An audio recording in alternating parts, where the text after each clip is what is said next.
کہ انڈسٹریلائزیشن جو ہے وہ بڑھے گی, سرمایہ کاری بڑھے گی, لوگوں کا روزگار بڑھے گا. ایک بہت بڑا تاریخی کام یہ ہونے جا رہا ہے کہ لوگوں کو ایک سرمایہ کاری کا موقع مل رہا ہے.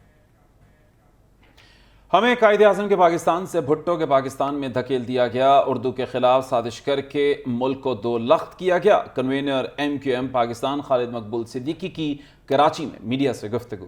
انہوں نے کہا کوئی میئر بننے سے شہر کا مالک نہیں بن سکتا. جو صوبوں کی تقسیم کو غداری کہتا ہے اس سے بڑا غدار کوئی نہیں ہے. مزید کیا کہا آئیے جانتے ہیں اس رپورٹ میں.